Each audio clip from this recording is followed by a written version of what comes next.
Hello my lovelies, I'm here to do a book review for The Cozy Cauldron Cab by Nathan C. Ashford, who kindly popped me on the ARC list when he was looking for some ARC readers, and it came through. I'm so excited. It comes out in October, I want to say the beginning half of October. So yeah, let's get into this fantastic cozy fantasy. So we are following our main character Mitzi, who has just graduated from her education at university. However, she is a bit of an anomaly. She's a witch who can't fly. She had an unfortunate incident with gravity that met her quite fast and abruptly and hurt her nose. So now she's got this kind of animosity almost towards flying on a broom like traditional witches do. However, it's coming to that coming of age period, and she needs to kind of find her own way and figure out what she wants to do with her life. She doesn't know what she wants to do.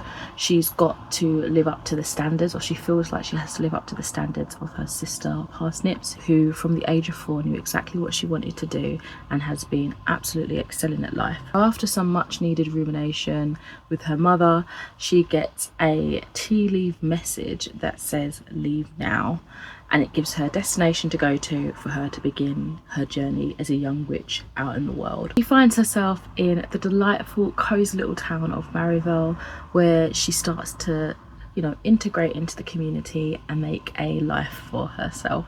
So this I gave a 4.5 out of 5 stars. I thought it was an absolutely endearing, beautiful story. It was definitely a low stakes kind of fantasy, full of coziness, heartwarming moments, very entertaining. It was full of found family and this beautifully satisfying character growth in our main character Mitzi, especially things that were sort of maybe building up in her own mind that weren't actual problems that she just needed to speak to others about and kind of reevaluate and process. I honestly felt like for the duration of the book I was constantly smiling at Mitzi bumbling along in her pumpkin cab and the business that she was trying to grow. The gorgeous interactions with the neighbours were definitely a highlight of the story for me, especially with the wolf and the opossum mum. It was just so wholesome, incredibly beautiful. We have some very meaningful takeaway messages in this story.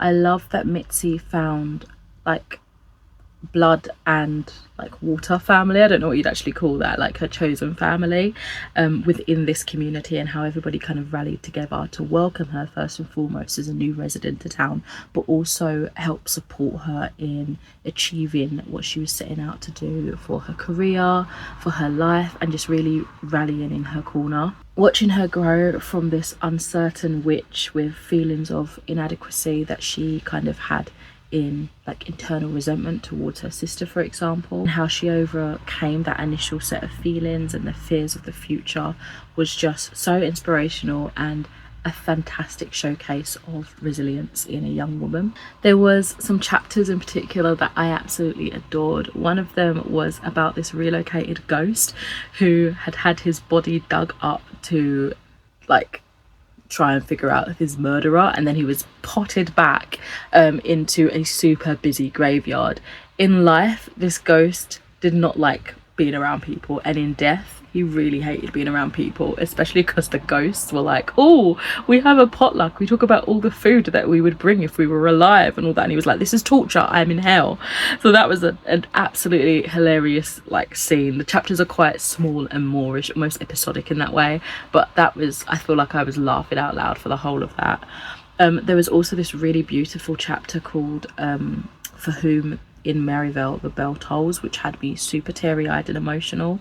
It was such a beautiful scene, and it really clicked more than ever at this point, which was quite late in the game, how much I loved reading this story, getting to know the inhabitants of the town, and just seeing the progression of Mitzi's confidence as a person and in her witchy abilities.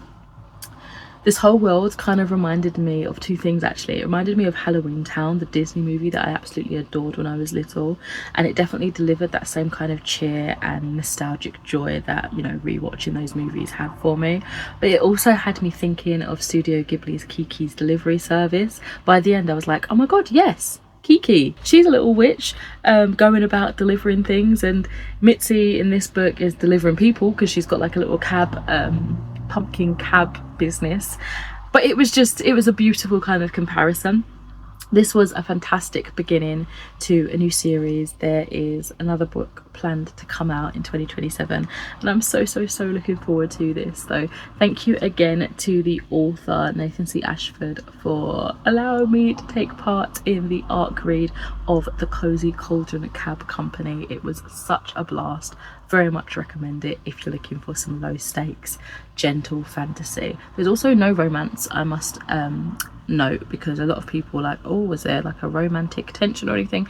It's just the love, like the platonic love of friends and family, which is such a nice palette cleanser. I've been reading a lot of romance recently, and like romantic-y vibes, and this was just so nice. It was just so sweet, like the love that you find in everyday living and making new friends and family and bonding with people. I thought that was so beautiful. Anyway, now I'm finished. Thank you so much for watching, and I'll catch you in another video soon. Bye.